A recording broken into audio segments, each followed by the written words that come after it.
자, 계속해서 문제 21번부터 풀어보도록 하겠습니다. 자, 문제 21번. 20도씨의 물이 안찌름 20cm인 원관 내를 초당 1세제곱미터의 유량으로 흐르고 있을 때 레이놀주수는 약 얼마인가? 단 물의 동점성 계수는 1.2 곱하기 10의 마이너스 4승이라고 했습니다. 자, 일단 이 레이놀주수를 구하려면 기본적으로 공식을 알고 계셔야 되겠죠. 그렇죠? 공식을 알고 계셔야 돼요. 그래서 공식을 먼저 한번 적어보면 그 레이놀주수는 뮤 분의 dv 로우죠. 그렇죠? 그러니까 여기서 뮤라고 하는 거는 이제 점성 계수를 말하는 거예요. 그런데 문제에서 나온 값은 동점성 계수가 나왔어요. 그죠? 그럼 이 공식에서 또 하나의 공식이 파생이 돼요. 어떤 공식이냐? 뮤 분의 로우.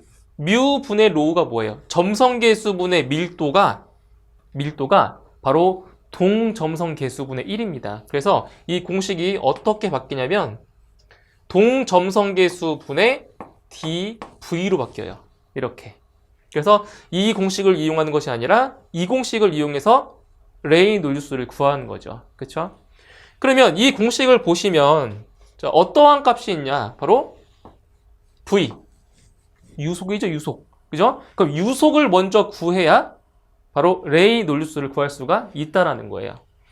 자, 그럼 여기서 유속은 배관의 단면적분의 유량으로 구할 수가 있죠. 그렇죠? 그래서 유속은 배관의 단면적분의 최적 유량으로 구할 수가 있습니다.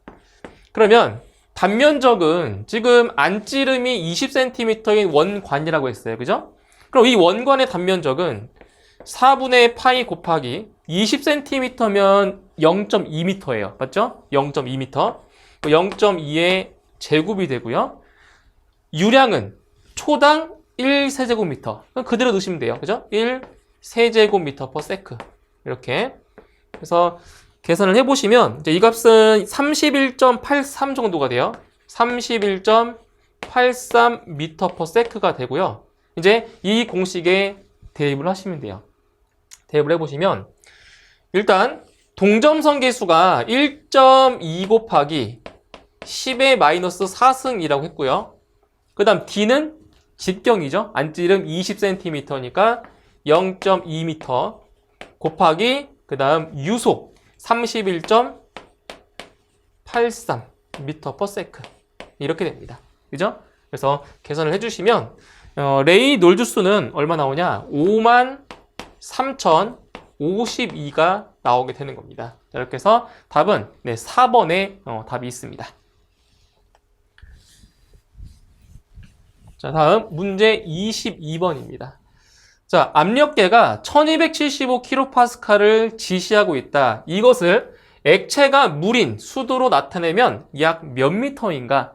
자, 이 문제 같은 경우에는 바로 압력 수도를 이제 구해주는 건데, 지금 액체가 어떤 액체라고 했어요? 액체가 물이라고 했죠? 그죠? 그럼 이 물에 해당하는 바로 압력 수도를 구해주시면 돼요. 자, 보세요. 압력 수도 H는 감마분의 P가 되는 거죠. 우리 이런 공식 배웠잖아요. 그죠? 압력 P를 구할 때 감마 H라는 공식 배웠었죠. 그죠? 이 공식을 이용해서 이 공식으로 나올 수가 있는 겁니다. 그죠? 그래서 압력 수도 H는 비중량분의 압력으로 구할 수가 있죠. 압력으로. 자, 그러면 지금 문제에 나와 있는 그 압력계 지시값이 1275kPa이잖아요. 그죠? 이 압력값을 어떻게 바꿀 수가 있냐? 1275 킬로파스칼은 킬로뉴턴 퍼 제곱미터죠. 그쵸? 왜냐면 파스칼이 뉴턴 퍼 제곱미터이기 때문에. 그러면 이 물의 비중량은 얼마예요? 물의 비중량은 9.8 킬로뉴턴 퍼 세제곱미터죠. 이렇게. 그죠? 그래서 계산을 해주시면 압력 수도는 대략 130m가 나오게 되는 겁니다. 130m. 그렇죠? 이렇게 해서 답은 3번에 답이 있습니다. 3번. 자, 다음 23번입니다. 비중이 0.75인 액체와 비중량이 6,700N per 세제곱미터인 액체를 부피비 1대2로 혼합한 혼합액의 밀도는 약 몇 킬로그램 퍼 세제곱미터인가? 자, 이런 거예요. 지금 액체가, 자, 두 개의 액체가 있다고 했어요. 근데 부피의 비가 1대2로 혼합을 한 거예요. 1대2로. 이런 식으로. 예를 들어서, 이렇게. 그러니까 여기를 이제 A라는 액체라고 하고요. 여기를 B라는 액체라고 할게요. 그때 1대2로 지금 혼합을 했대요. 근데 그 액체, A라는 액체의 비중은 0.75고요. 그리고 B라는 액체의 비중량이 6,700이라고 했어요. 6,700. 그렇죠? 그랬을 때 이 혼합액의 밀도를 구하는 자, 문제입니다. 그럼 여기서 지금 B라는 액체는 비중량이 나왔죠. 그죠? 그러면 액체 A라는 액체의 비중량을 이제 구하셔야 돼요. 그러면 비중량은 어떻게 구하냐? 비중량은 이 액체의 비중에다가 바로 물의 비중량을 곱하시는 거예요. 비중에다가 물의 비중량을 곱해주면 돼요. 그러면 지금 비중이 0.75니까 0.75 곱하기 물의 비중량은 9,800이죠. 9,800 뉴턴 퍼 세제곱미터. 이렇게 돼요. 그래서 계산해 주시면 비중량이 7,350이 나와요. 7,350 뉴턴 퍼 세제곱미터. 이 A라는 액체의 비중량입니다. 그죠? 그럼 여기서 전체 비중량을 구할 거예요. 전체 비중량을 구할 건데 이 두 액체의 부피의 비가 1대2라고 했어요. 그죠? 그럼 1대2라고 했으니까 전체를 얼마로 보면 돼요? 3으로 보세요. 3으로 보시면 돼요. 3분의 요 부피의 비가 1인 액체의 비중량이 7,350이죠? 그럼 여기 곱하기 1을 해주시고요. 1대2라고 했으니까 더하기 부피의 비가 2에 해당하는 그 액체의 비중량 6,700에다가 곱하기 2를 해주시면 되는 거죠. 그죠? B가 1대2라고 했으니까. 자, 이렇게 해놓고 계산을 해주시면 이 혼합액의 비중량은 6,916.67 나와요. 6,916.67 뉴턴 퍼 세제곱미터가 나옵니다. 그죠? 자, 이제 다 구했어요. 비중량이라고 하는 거는 밀도에다가 중력 가속도를 곱하는 거죠. 맞죠? 다시, 비중량은 밀도와 중력 가속도의 곱입니다.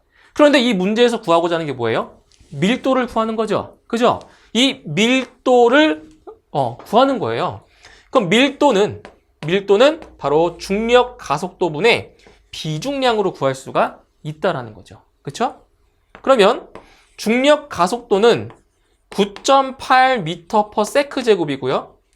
그리고 이제 혼합액의 비중량은 좀 전에 구했어요. 6,916.67 뉴턴 per 세제곱미터입니다. 그죠? 네, 계산을 해주시면 이 값이 705.78이 나오거든요. 705.78. 자, 단위를 보시면 뉴턴 곱하기 세크 제곱 퍼 4제곱미터가 돼요. 4제곱미터. 자, 지금 여기에 나와 있는 단위는 중력 단위예요. 이 중력 단위를 절대 단위로 바꿔주면 705.78 kg per 세제곱미터가 됩니다. 이게 바로 우리가 알고 있는 밀도의 단위죠. 부피분의 질량. 그쵸? 이렇게 해서 답은 705.78이니까 반올림해서 706이 답이 되는 겁니다. 2번이에요.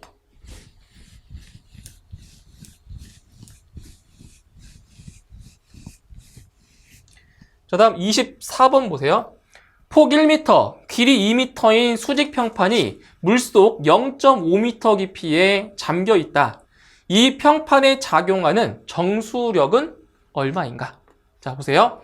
이 평판에 작용하는 정수력을 물어봤어요. 지금 방향을 보시면은 어떻게 방향이 됐어요? 수평이죠? 바로 수평으로 작용하는 정수력을 구하시면 돼요. 수평. 그래서 공식이 어떻게 되냐? F는 감마 H A가 되죠? 그렇죠? 수평으로 작용하는 정수력을 말하는 거예요. 감마 HA. 그러면 여기에서 이 감마라고 하는 거는 지금 이게 어디예요? 물속이죠? 물속이니까 이 감마는 물의 비중량이 되는 거고요. 그리고 H는, 자, H는 잘 보세요. H는 수면에서 이 수직평판의 어디? 중심까지의 수직거리가 이게 H예요. 아시겠죠? 다시. 수면에서 이 수직평판의 중심까지의 그 수직거리가 뭐라고요? 그게 H라고요. 그리고 A라고 하는 거는 이 평판의 면적입니다. 면적. 그런데 지금 그 보기를 보시면 단위가 전부 다 킬로뉴턴으로 나와 있죠? 그죠? 킬로뉴턴. 그래서 이 물의 비중량을 대입할 때 뉴턴이 아니라 킬로뉴턴으로 대입을 하실 거예요. 그러면 물의 비중량은 9.8 킬로뉴턴 퍼 세제곱미터죠? 곱하기 그 다음 H의 값은 얼마나 보세요? H의 값은 지금 이 평판의 길이가 2m잖아요. 그러면 중심까지면은 여기서부터 여기까지는 1m죠? 1m에다가 0.5를 더하면 1.5m가 되는 거죠. 그쵸? 그래서는 1.5m가 되고요. 면적은 폭이 1m고 길이가 2m라고 했죠. 그죠? 그럼 면적은 폭 1m에다가 길이 2m를 곱하시면 되는 겁니다. 이렇게 되겠죠? 그래서 계산을 해주시면 정수력은 29.4 정도가 나옵니다. 29.4 단위는 킬로 뉴턴. 몇 번? 바로 4번에 답이 있습니다. 4번.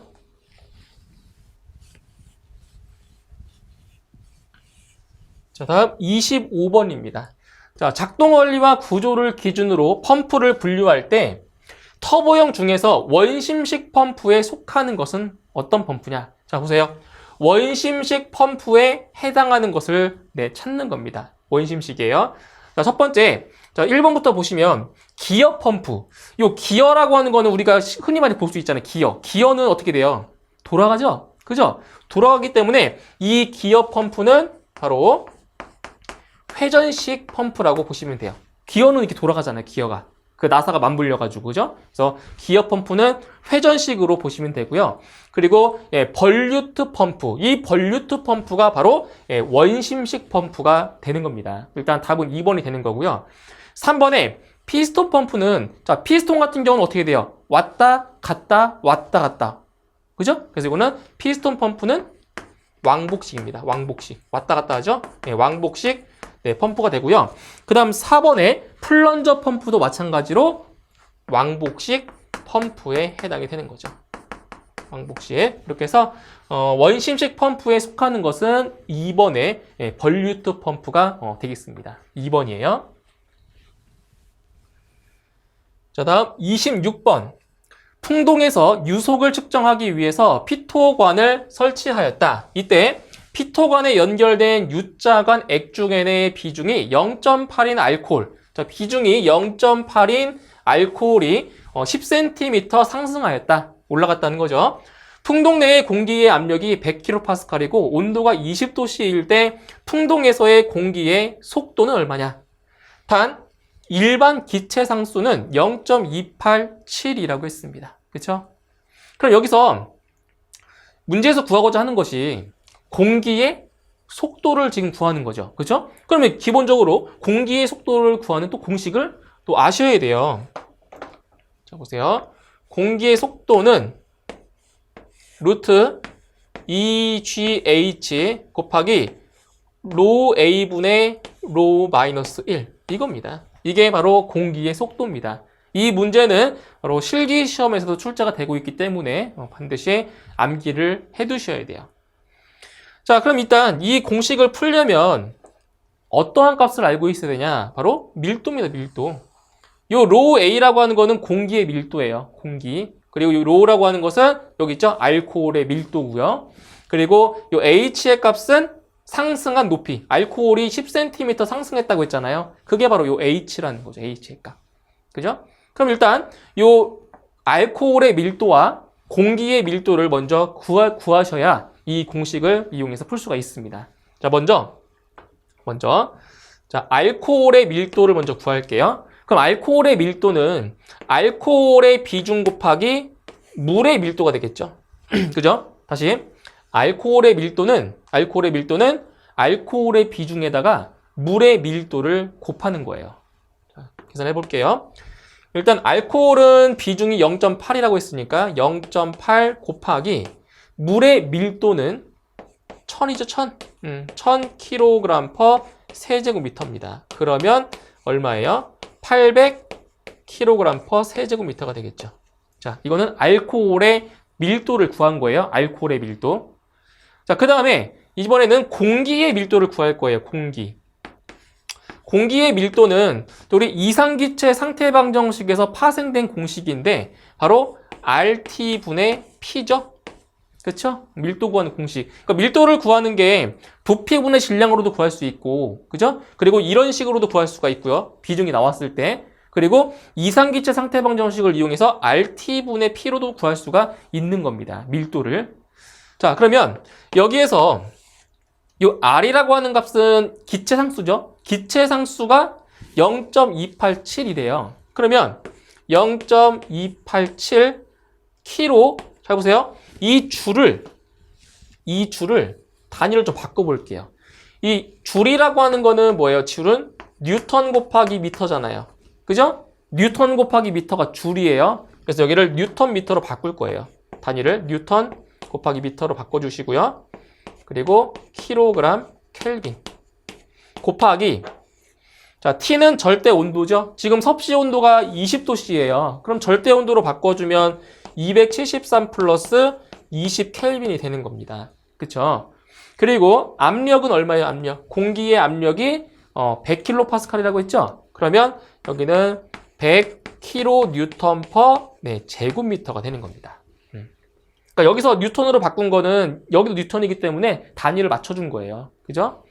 자, 계산해 주시면 공기의 밀도는 대략 1.19 정도가 됩니다. 1.19 kg per 세제곱미터가 되는 거죠. 됐죠? 자, 이제 알코올의 밀도와 공기의 밀도를 구했어요. 이제 공기의 속도를 이제 구할 겁니다. 자, 보세요. 루트 2 곱하기 중력 가속도 9.8 미터 per 세크 제곱이고요. 곱하기 H는 자, 상승한 높이 10cm가 올라갔으니까 0.1m입니다. 0.1m.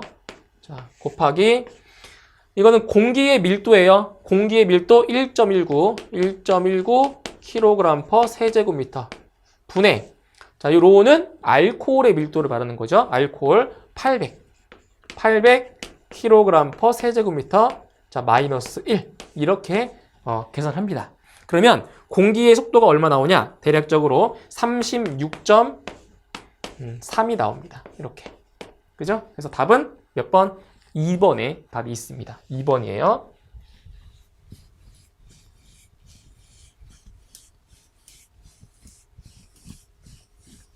자, 다음 27번 보세요. 자, 관 A에는 물, B에는 비중 0.9인 유체가 차 있고 액죽의 액체의 비중은 0.8이다.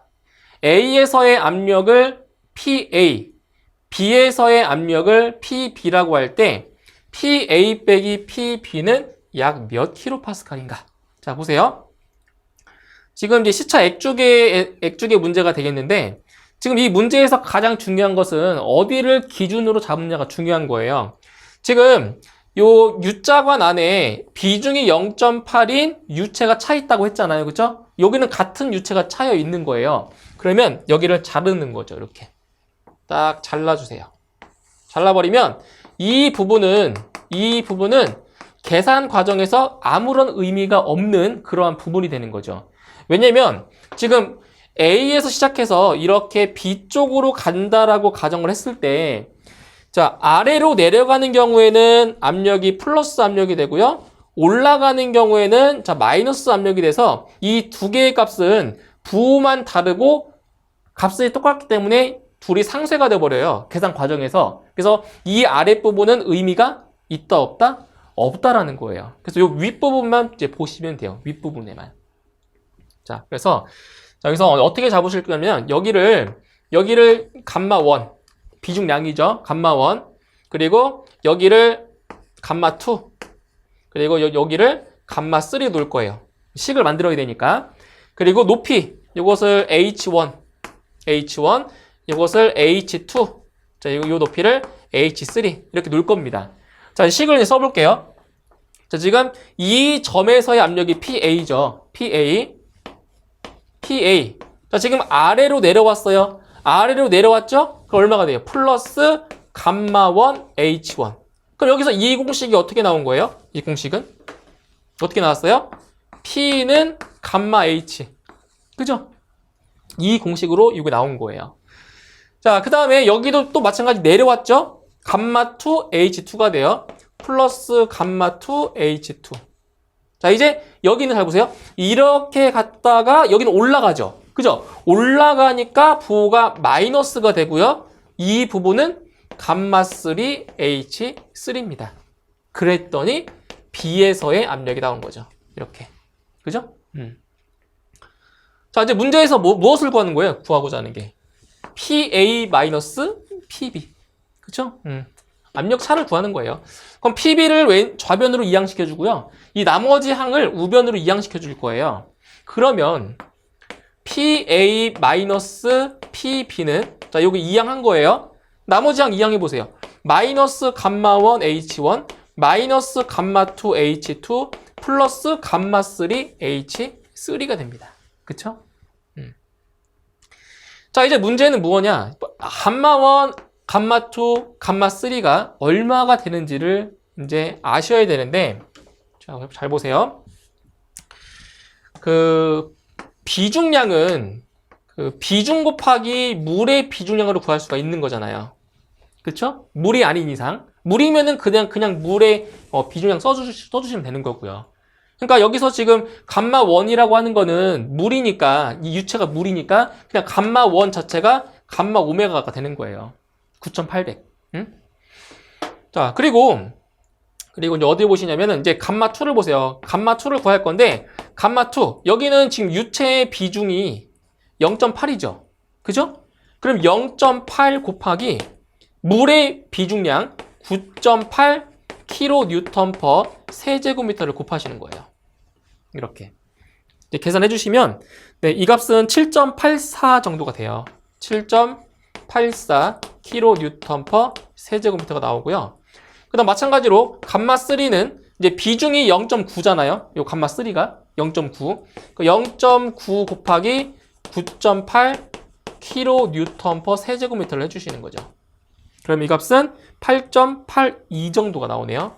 8.82 kN/s 세제곱미터. 이 값들을 대입하시면 돼요. 식에다가.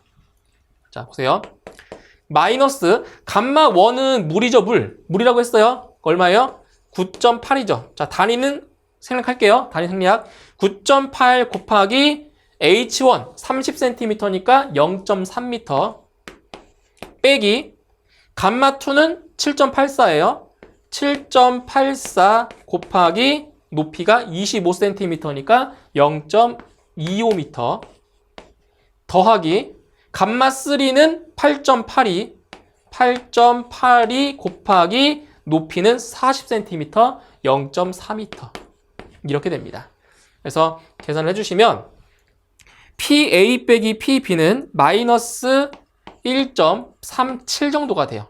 단위는 kN/s 제곱미터가 되겠죠.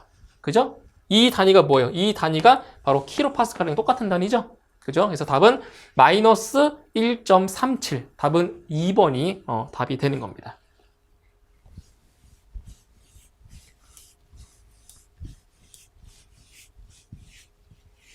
자, 다음 28번. 출구 지름이 1cm인 노즐이 달린 호스로 20리터의 생수통에 물을 채운다. 생수통을 채우는 시간이 50초가 걸린다면 노즐 출구에서의 물의 평균 속도는 몇 미터/s인가? 자, 이 문제 아주 간단한 문제입니다. 물의 속도, 유속을 구하는 문제예요. 잘 보세요.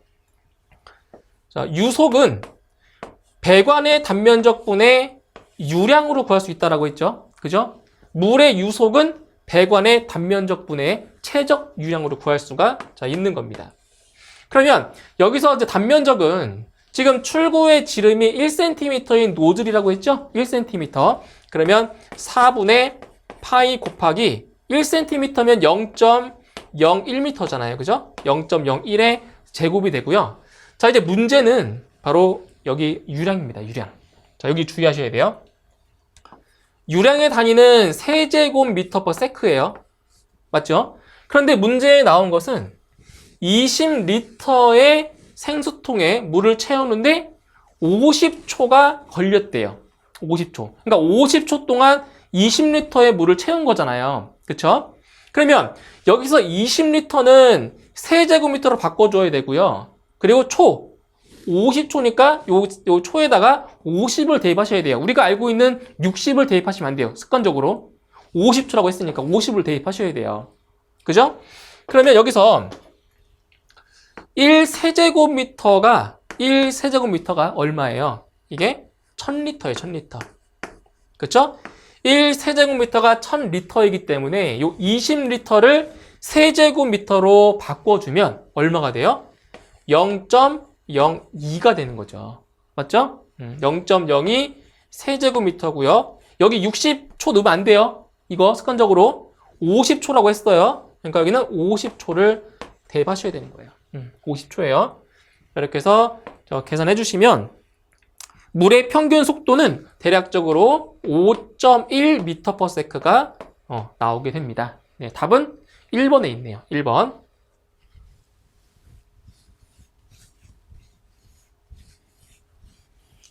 다음 29번입니다. 자, 전동기에 브레이크를 설치하여 축출력 14.7kW로 30분간 운전한다. 축출력이 모두 마찰열로 변환되어 일정 온도 18도씨의 주위에 전달될 때 주위의 엔트로피 증가량은 약 몇 킬로줄 퍼 켈빈인가? 자, 보세요. 엔트로피 증가량을 물어봤습니다. 그러면 먼저 무엇을 먼저 구하셔야 되냐면 열량을 먼저 구하셔야 돼요. 열량. 잘 보세요. 자, 열량 H의 값을 먼저 구하셔야 됩니다. 그럼 열량은 전력 곱하기 시간입니다. PT. 전력에다가 바로 시간을 곱해주시면 돼요. 근데 여기 보시면은 지금 축출력이 14.7kW라고 했잖아요. 그죠? 그래서 여기 P에다가 14.7kW를 대입해 주시고요. 곱하기 여기 시간, 이 시간은 단위가 초예요. 초.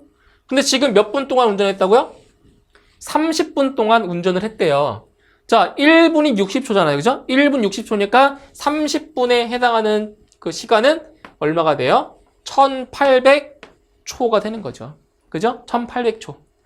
그럼 계산해 주시면 이 값은 26,460, 잘 보세요. 킬로와트 세크가 돼요. 그럼 여기서 이 와트 세크가 뭐랑 똑같아요? 와트 세크가 바로 줄과 똑같은 거죠? 줄이에요, 줄. 그래서 여기는 얼마예요? 26,460 킬로 줄이 되는 겁니다. 열량이. 그쵸? 26,460 킬로 줄이 나왔어요. 그럼 여기서 엔트로피의 증가량은 어떻게 구하냐? 절대 온도분의 열량으로 구할 수가 있어요. 절대 온도분의 열량으로. 자, 그러면은 보세요. 절대 온도인데 지금 섭씨 온도로 18도씨가 나왔잖아요. 주위 온도가. 여기는 273 플러스 18 켈빈이 되고요. 열량은 얼마 나왔어요? 열량이 26,460 킬로줄이잖아요. 그쵸? 그러니까 이것만 보셔도 좀 공식이 딱 떠올라야 돼요. 지금 엔트로피의 증가량이 킬로줄 퍼 켈빈이라고 했잖아요. 문제의 단위가. 그쵸? 그러니까 열량 나누기 절대 온도라고 이렇게 우리가 유추도 할 수 있는 거죠. 공식을 몰라도. 그죠? 이렇게 되는 거예요. 킬로줄 퍼 켈빈. 자, 이렇게 해서 계산해 주시면 이 값은 대략 90.93 나옵니다. 90.93 킬로줄 퍼 켈빈 이렇게 나와요. 그래서 답은 1번에 답이 있네요. 1번이에요.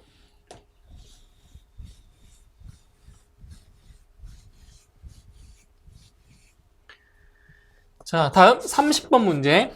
자, 회전수 1800 rpm, 유량 분당 4세제곱미터, 양정 50m인 원심 펌프의 비속도는 약 얼마인가? 비속도, 비교 회전도를 구하는 거죠. 그렇죠? 잘 보세요. 자, 비속도 NS는 공식이에요. 기억하셔야 돼요. NS는 N 곱하기 N분의 H의 4분의 3승 분의 루트 Q가 됩니다. 자, 이게 바로 비속도를 구하는 공식이죠. 그렇죠? 그래서 이 N 값은 N은 이제 회전수가 되고요. Q는 유량, N은 단수, H는 양정입니다. 그런데 문제에서 지금 단수가 안 나왔죠. 그죠? 단수가 안 나온 경우에는 이 단수를 제외시키고 계산하시면 돼요. 단수가 안 나왔잖아요. 자, 이제 문제에 나와 있는 값들을 그대로 대입만 하시면 됩니다. 자, 먼저 회전수가 1800rpm이라고 했죠. 1800rpm 곱하기 양정이 50m래요. 그렇죠? 그럼 50m에 4분의 3승 0.75, 그죠? 4분의 3승 분의 루트 유량은 분당 4세제곱미터. 이 단위가 분당 세제곱미터예요. 초당이 아니라 이것도 기억하셔야 되겠죠. 그리고 이제 문제에 보시면 그 단위가 여기도 분이죠, 분. 그죠? 분이니까 여기도 분이라고 우리가 유추할 수 있어요. 대입해 보시면 4세제곱미터 per minute. 네, 이렇게 계산하시면 됩니다. 이렇게. 자, 해주시면, 네, 비속도는 얼마 나오냐? 대략 191 정도가 나오게 됩니다. 191. 답은, 네, 4번에 있네요. 4번.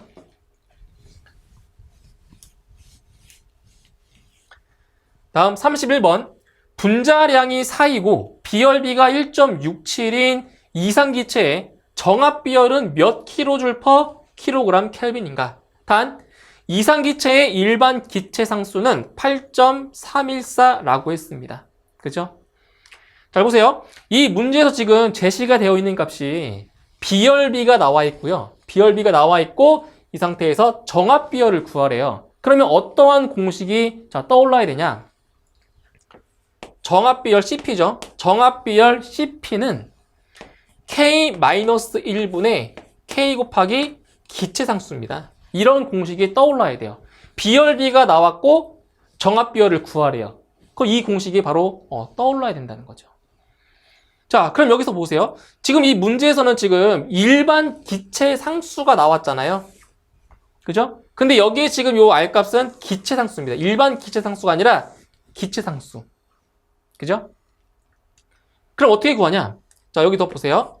R은 바로 분자량 분의 이 일반 기체 상수로 구할 수가 있어요. 이것도 공식이에요. 그죠? 기체 상수. 기체 상수는 분자량 분의 일반 기체 상수로 구할 수 있다는 거예요. 이거는 단위를 비교하셔도 쉽게 알 수가 있어요. 자, 보세요. 지금 분자량이 4라고 했죠? 그럼 분자량은 4kg per kmol입니다. 그쵸? 단위가 kg per kmol이에요. 분자량. 그리고 일반 기체 상수는 8.314 보세요. 8.314 kJ per kmol 켈빈. 자, 이렇게 나와 있어요. 이렇게. 그럼 이게 지금 단위가 여기는 지금 kg으로 되어 있고 여기는 지금 kJ로 되어 있어요. 그쵸? 그럼 어떻게 바꿀 수가 있냐면 이거예요. 이 kg은 중력 단위로도 바꿀 수가 있고요. 이 kJ, 여기서 kJ이라고 하는 게 kN 곱하기 미터잖아요. 그죠? 줄이라고 하는 게 뉴턴 미터니까. 그쵸? 그러면 이 kg은 또 어떻게 바꿔주냐? 자, 보세요. 뉴턴, 1뉴턴은 kg 곱하기 미터 퍼 세크 제곱이잖아요. F는 MA. 맞나요? F는 MA. 이 공식에서. 그러면 kg은 어떻게 바꿀 수 있냐? kg은 N 곱하기 세크 제곱 퍼 미터가 되는 거죠. 이렇게. 그죠? 그래서 여기 kg에다가 뉴턴 곱하기 세크 제곱 퍼 미터 이렇게 대입할 수가 있어요. 그러면 똑같이 중력 단위로 나타내기 때문에 단위가 이렇게 지어질 수가 있는 거죠. 그래서 이거를 그대로 계산해 주시면 기체상수의 값이 얼마 나오냐? 2.0785 그리고 단위가 킬로 줄 퍼 킬로그램 켈빈 이렇게 나오는 겁니다. 이런 식으로. 그렇죠? 이렇게 돼요. 이렇게. 그래서 이제 여기다 대입하시면 돼요. 여기다 대입만. 자, B열비가 1.67이죠. K값이. 그러면 1.67 마이너스 1분의 1.67 곱하기 좀 전에 구했던 거 2.0785 이렇게 대입을 하시면 됩니다. 네. 대입을 해주시면 바로 정압 비열은 5.18 정도가 돼요. 5.18 단위는 뭐가 되겠어요? 킬로줄 퍼 킬로그램 켈빈 이렇게 되겠죠. 그죠? 이렇게 해서 답은 3번에 답이 있는 겁니다. 3번이에요.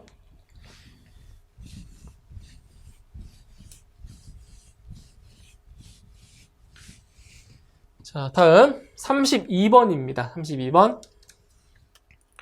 자, 이상기체의 기체상수 R을 압력 P, 비체적 V, 절대온도 T의 관계로 나타낸 것은?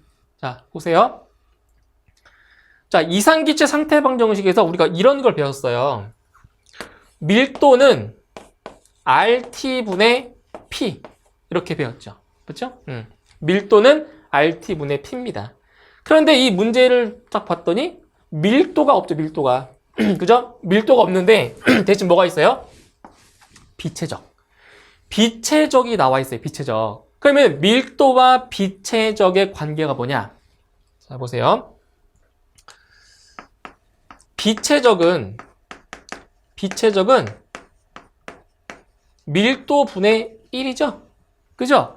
비체적과 밀도는 서로 역수관계예요. 역수관계. 그래서 V는 로우분의 1이 되는 겁니다. V는 로우분의 1. 그쵸? 그러면 다시 얘기를 하자면, 로우는 비체적분의 1이잖아요. 이렇게. 똑같죠. 그죠? 그럼 여기 이 밀도 대신에 비체적분의 1을 넣는 거예요. 이렇게. 밀도 대신에. 그죠? 그러면 이제 이 관계식만 보면 되는 거죠. 이 관계식만. 지금 뭐라고 했어요? 기체상수의 R값을, R을 PVT로 나타내래요. R을. 자, 이거 잘 보세요. 이제 이 상태에서 이제 바꾸기가 좀 어려워 보이긴 하지만 이렇게 하시면 돼요. 대각선끼리 일단 곱하세요. 대각선끼리 곱해주세요. 그러면 RT는 P 곱하기 V죠? 그 다음 절대 온도로 나눠주면 R은 T분의 PV가 되는 겁니다. 이렇게. 그래서 어디 있어요? R은 T분의 PV. 몇 번? 네, 4번에 답이 있는 거죠. 4번이에요.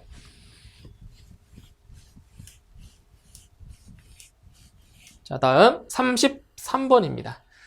자, 표준 대기압 상태에서 15도씨의 물 2kg을 모두 기체로 증발시키고자 할 때 필요한 에너지는 약 몇 킬로줄인가? 단, 물의 비열은 4.2, 기화열은 2256이라고 했습니다. 자, 보세요. 자, 지금 어떤 상태냐면 15도씨의 물 2kg을 자, 모두 기체로 증발시킨대요. 기체로. 그럼 기체로 증발시킨다. 물이 증발하려면은 몇 도까지 올라가야 돼요? 몇 도까지? 100도까지 올라가야 되는 거죠. 그래서 이거를 100도씨의 수증기로 만드는 과정이에요. 15도씨의 물 2kg을 100도씨의 수증기로 만드는 과정에서 필요한 열량, 즉 에너지를 구하는 거죠. 그럼 여기에는 총 2가지의 단계를 거쳐서 수증기가 되는 거예요. 자, 첫 번째 어떤 단계냐? 일단 15도씨의 물을 몇 도까지 올려야 된다고요? 몇 도까지? 100도씨까지 일단 물을 올려야 돼, 온도를. 이렇게. 자, 상태는 안 변했어요. 그런데 온도만 변했죠? 온도 변했죠? 이것을 무엇이라고 해요? 이것을 바로 현열. 그죠? 현열이라고 해요, 현열. 그럼 현열에서의 그 열량은 어떻게 구해요? 바로 CMT로 구하죠. CMT. 그죠? 이제 과학 시간에 배웠던 거예요. CMT. 자, C라고 하는 거는 이제 물의 비열이에요. 물의 비열이 얼마라고 했어요? 4.2 kJ per kg 켈빈이고요. 그죠? 물의 비열. M은 질량 2kg. 그죠? 2kg 곱하기 T는 온도의 변화. 15도에서 100도까지 올라갔잖아요. 그죠? 그럼 100-15를 해주면 돼요. 그러면 얼마가 돼요? 85도씨죠. 85도씨. 근데 여기는 지금 보세요. 여기는 단위가 켈빈이죠. 여기는 지금 섭씨 온도죠. 그런데 어차피 섭씨 온도에서 85도의 차이가 나나 절대 온도에서 85도는 똑같은 거잖아요. 그래서 여기를 섭씨 온도를 켈빈으로 바꿔도 무방하다는 거죠. 그죠? 똑같아요. 자, 이렇게 해서 계산해 주시면 얼마 나오냐? 714가 돼요, 이거는. 714 네, 키로 줄이 나옵니다. 714 나왔어요. 자, 그 다음에 두 번째. 지금 이제 100도씨까지, 물을 100도씨까지 올렸어요. 그죠? 이제 100도씨의 물을 이제 100도씨의 수증기로 만들면 돼요. 수증기로. 그죠? 이건 뭐예요? 온도는 변화가 없어요. 그런데 상태만 변했어요. 이것을 무엇이라고 해요? 바로 자멸. 그죠? 이걸 자멸이라고 해요, 자멸. 그럼 자멸은 또 어떻게 구하냐? Q2. 자, Q2는 바로 RM. 간단하죠? RM입니다. RM. 자, 여기서 R이라고 하는 거는 뭐예요? 기화열, 증발 자멸을 말하는 거죠. 기화열이 2256 kJ per kg이래요. 곱하기 질량은 2kg이죠. 뭐, 그죠? 2kg. 물이 2kg 안 변했잖아요. 자, 이렇게 해서 계산하시면 얼마 나오냐? 4512가 나오네요. 4512 kJ이 나옵니다. 그죠? 그럼 여기서 자, 15도씨의 물을 모두 기체로 증발시키는 데 필요한 에너지는 여기 있죠. Q1과 Q2의 값을 더해 주시면 됩니다. 네, 더해 주시면 이 값은 얼마 나오냐? 5226 kJ이 나오게 됩니다. 몇 번에 있어요? 네, 4번에 답이 있는 거죠. 4번이에요.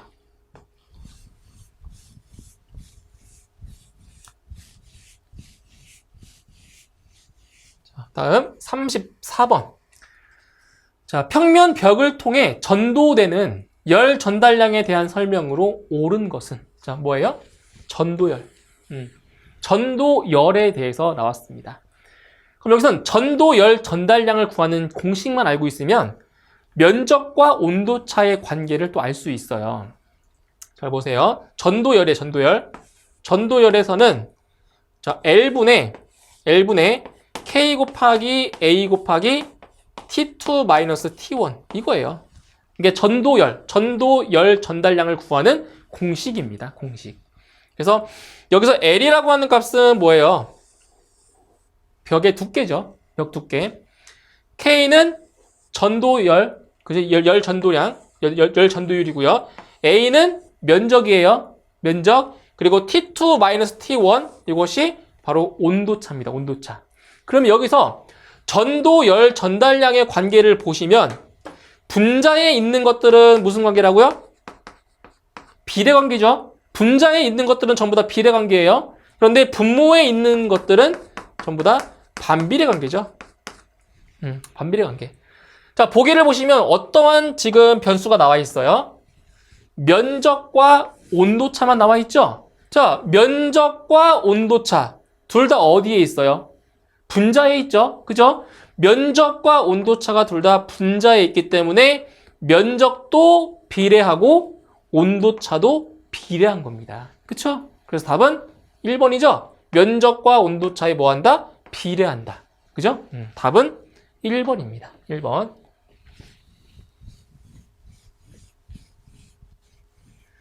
자, 다음 35번. 어떤 펌프가 1000rpm으로 회전하여 전향정 10m에 분당 0.5 세제곱미터의 유량을 방출한다. 이때 펌프가 2000rpm으로 운전된다면 유량은 얼마인가? 자, 이 문제는 자, 바로 펌프의 상사 법칙을 물어본 문제입니다. 펌프의 상사 법칙 중에 바로 유량에 대한 공식이죠. 유량. 자, 보세요. 유량 Q2는 Q1 곱하기 N1분의 N2 곱하기 D1분의 D2의 세제곱이죠. 그쵸? 펌프의 상사 법칙이에요. 그런데 문제에서 펌프의 직경에 대해서 언급이 안 돼 있잖아요. 그죠? 직경에 대한 언급이 안 되어 있을 경우에는 이것은 제외시키고 계산하시면 돼요. 제외. 자, 보세요. 지금 회전수를 높이기 전에 유량이 분당 0.5라고 했잖아요. 그죠? 그럼 여기는 0.5 세제곱미터 퍼 미닛이고요. 곱하기 N1은 변경 전의 회전수니까 1000rpm이죠. 1000rpm. N2는 변경 후의 회전수 2000rpm. 자, 이렇게 돼요. 2000rpm. 그럼 얼마 나와요? 바로 1 세제곱미터 퍼 미닛이 나오는 거죠. 자, 여기서 알 수 있는 게 무엇이냐면 그 펌프의 상사 법칙에서 유량과 회전수는 뭐 한다? 정비례합니다. 정비례. 그러니까 회전수가 2배가 되면 유량도 2배가 되고요. 회전수가 4배가 되면 유량도 4배가 돼요. 그죠? 정비례. 그래서 답은 2번에 답이 있습니다. 2번. 자, 다음 36번. 다음 중 차원이 잘못 표시된 것은 차원. 자, 차원을 지금 알려면 기본적으로 단위를 아셔야 돼요. 어떤 물리량의 단위를 알아야 차원을 또 구할 수가 있어요. 자, 1번부터 볼게요. 밀도. 자, 밀도예요, 밀도. 밀도의 단위가 뭐예요, 밀도? 밀도는 부피분의 질량이죠. 그죠? 부피분의 질량, 킬로그램 퍼 세제곱미터입니다. 맞나요? 킬로그램 퍼 세제곱미터.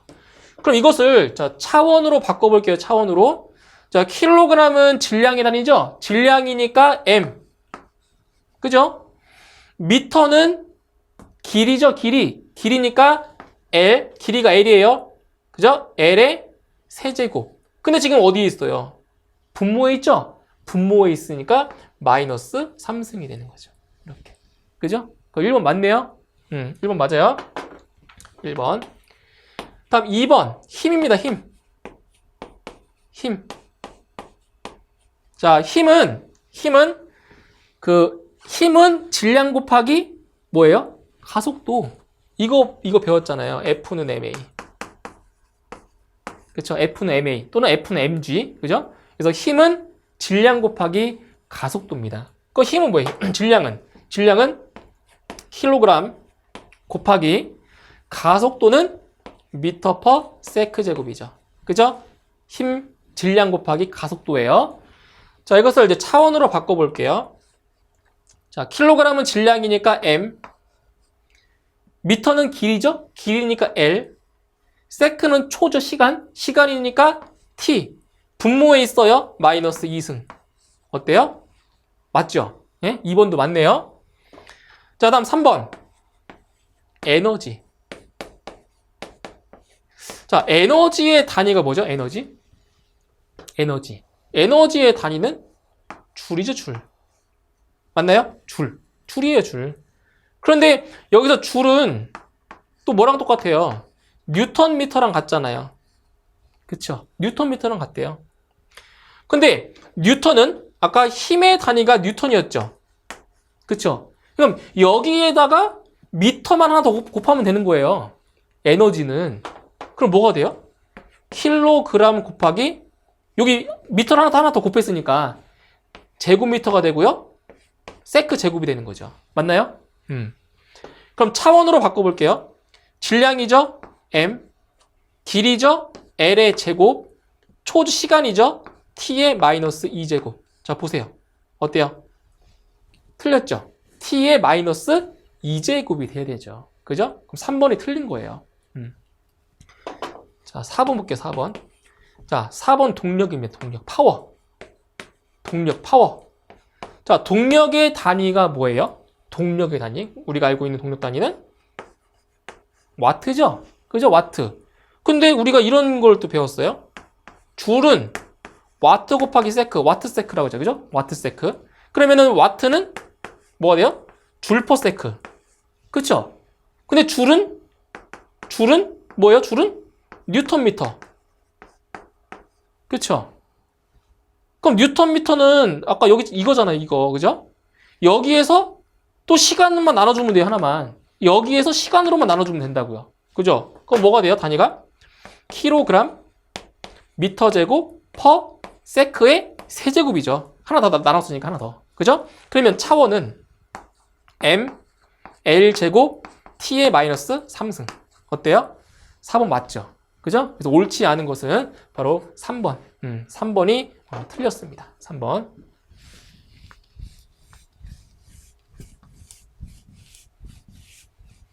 자, 다음 37번 문제. 유체의 연속방정식에 대한 설명으로 가장 적절한 것은 뭐라고요? 연속방정식. 유체의 연속방정식에 대한 설명으로 적절한 것. 연속방정식이라고 하는 거는 이거죠. 자, 이거예요. 만약에 여기에 자, 이러한 관이 있다라고 가정할게요. 관이 있다고 할게요.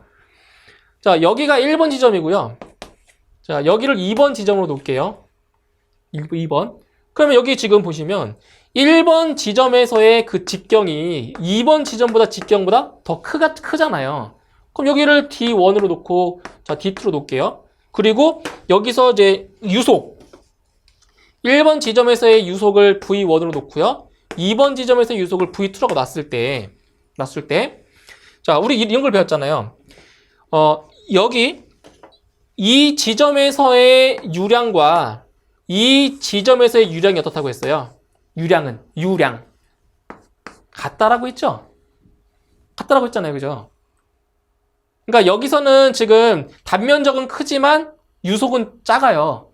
근데 여기는 단면적은 작지만 유속은 빨라요. 그래서 유량 Q는 AV니까 이 값이 작아지면 이 값이 커지고 이 값이 커지면 이 값이 작아지잖아요. 그쵸? 그러니까 어디가 되든 간에 어떤 지점이든 간에 유량은 어떻다고? 유량은 일정하다고요. 일정하다. 그게 뭐예요? 그게 바로 연속 방정식인 거예요. 그럼 보기 보세요. 보기. 유체의 연속 방정식에 대한 설명으로 적절한 거 바로 뭐죠? 이거죠. 질량 보존의 법칙을 유체 유동에 적용한 방정식입니다. 질량 보존. 그러니까 여기서의 질량이라고 하는 것은 유량이죠. 유량. 이걸 말하는 거겠죠. 그죠? 그래서 질량 보존의 법칙인 겁니다. 그래서 하나 또 참고로 이것도 알아두시면 좋겠죠. 베르노이의 방정식 같은 경우는 자, 어떤 법칙이 되겠어요? 어떤 법칙? 베르노이의 방정식 우리 배웠잖아요. 이 베르노이의 방정식은 바로 에너지 보존 법칙이에요. 에너지 보존 법칙. 아시겠죠? 이것도 참고로 알고 계세요. 그래서 연속 방정식은 질량 보존의 법칙을 말하는 거고요. 베르노이의 방정식은 에너지 보존 법칙을 설명한 겁니다. 그렇죠? 답은 4번입니다. 4번.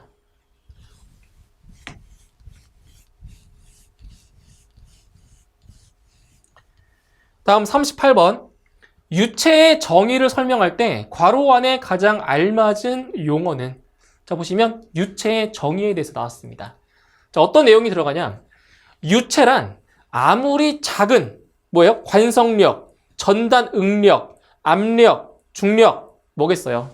바로 전단 응력이 되겠죠? 유체란 아무리 작은 전단 응력에도 저항할 수 없어 연속적으로 변형되는 물질이다. 유체라고 하는 것은. 그래서 유체에는 뭐가 있다고 했어요? 액체와 기체가 있다고 했죠? 고체는 변해요, 안 변해요? 안 변한다고요. 상태가. 그 형태가 안 변하잖아요. 그죠? 근데 액체와 기체는 변해요. 상태가. 그죠? 그래서 유체란 아무리 작은 전단 응력에도 저항할 수가 없어서 연속적으로 변형되는 물질을 바로 유체라고 하는 겁니다. 답은 2번입니다. 2번. 자, 다음 39번. 물의 최적을 2% 축소시키는 데 필요한 압력은 얼마냐? 단, 물의 압축률의 값은 4.8 곱하기 10의 마이너스 10승이라고 했습니다. 자, 이 문제 같은 경우에는 바로 최적 탄성계수에 대한 문제인데 지금 이 문제 같은 경우는 최적 탄성 계수가 안 나왔어요. 그런데 어떤 값이 나왔냐? 물의 압축률. 자, 압축률의 값이 나왔네요. 압축률 베타. 이 압축률과 최적 탄성 계수의 관계를 또 물어보는 문제예요. 그래서 최적 탄성 계수 K는 압축률 분의 1이에요. 서로 무슨 관계예요? 서로 역수 관계. 아시겠죠? 최적 탄성 계수는 압축률의 역수입니다. 역수 관계. 자, 그럼 여기서 이제 최적 탄성 계수 K는 어떻게 구할 수가 있냐? 마이너스 델타 V 나누기 V 델타 P. 그죠? 이게 최적 탄성 계수를 구하는 공식이에요. 그런데 문제에서 구하고자 하는 거는, 자, 물의 최적을 2% 축소시키는 데 필요한 압력을 물어봤어요. 압력이니까 어떤 값이에요? 델타 P를 물어본 거죠. 그죠? 그럼 식을 변형해보면 델타 P는 마이너스 K 곱하기 V분의 델타 V가 되는 겁니다. 그러니까 이게 바로 이제 물의 최적 변환 축소율이 되는 거죠. 이게 2%, 이 값이. 그런데 여기서 그 최적 탄성 계수와 압축률은 역수 관계라고 했죠. 그죠? 그러면 여기 K 대신에 바로 여기다 베타분의 1을 대입하면 되는 거죠. 이 값이 나왔으니까. 그죠? 자, 대입을 해볼게요. 마이너스. 지금 압축률이 4.8 곱하기 10의 마이너스 10승이래요. 그쵸? 압축률이 곱하기 얼마라고요? 축소율. 최적을 2%를 축소한대요. 2%. 2%면 0.02가 되는 거죠. 그쵸? 0.02. 자, 이렇게 해서 계산을 해주시면 돼요. 자, 계산을 해주시면, 자, 이 값이 얼마 나오냐?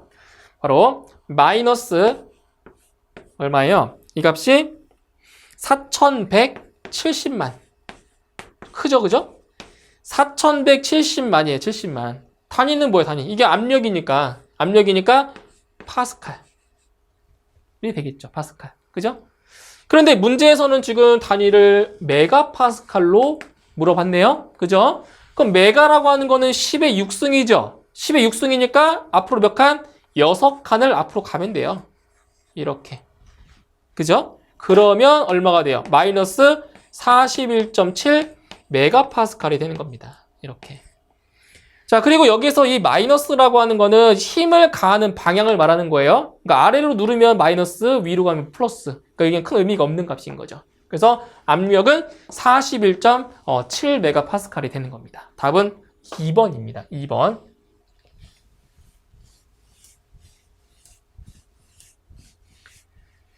자, 다음 40번 보세요. 자, 그림과 같이 출구가 수직 방향으로 향하는 원관에서 물이 유출되어 떨어지고 있다. 원관의 내경은 10cm, 출구에서 유속이 1.4m/s일 때 손실을 무시하면 출구보다 1.5m 아래에서 물기둥의 직경은 약 몇 cm인가? 자, 이런 겁니다.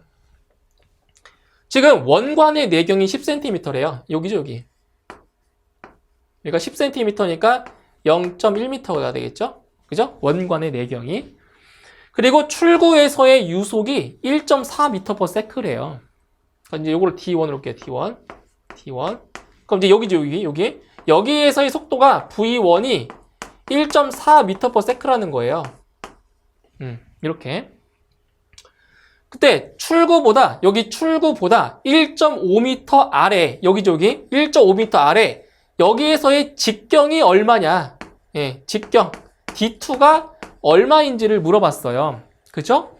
그러면 그 연속방정식에 의해서 이 지점과 이 지점의 유량은 어때요? 유량은 같죠? 유량이 같아요.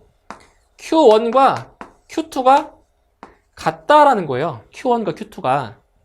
그러면은 지금 이 1.5m 아래 이 지점에서의 무엇을 알면 유속을 알면 직경 구할 수 있다는 거죠.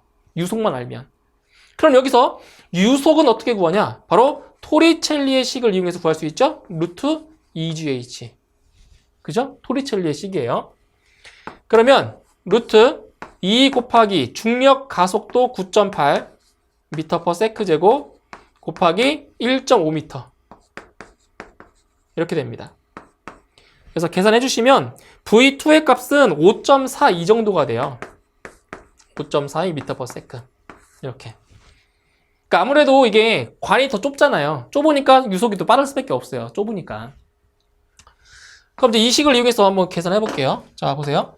Q1은 A1 곱하기 V1이죠. Q2는 A2 곱하기 V2예요. 둘이 뭐 하다고요? 같다고요. 그죠? 그러니까 여기가 Q1이고요. 여기가 Q2가 되겠죠. 이 지점에서. 둘이 같은 거예요. 유량은. 예? 자, 그럼 A1 같은 경우는 4분의 파이 곱하기 D1의 제곱이죠.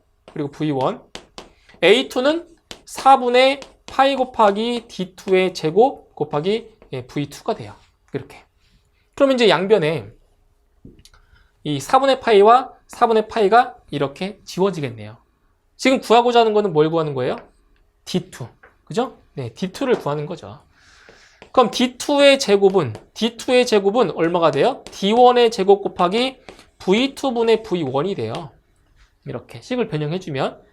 그럼 양변에 뭘 씌워주면? 양변에 이렇게 루트를 씌워주세요.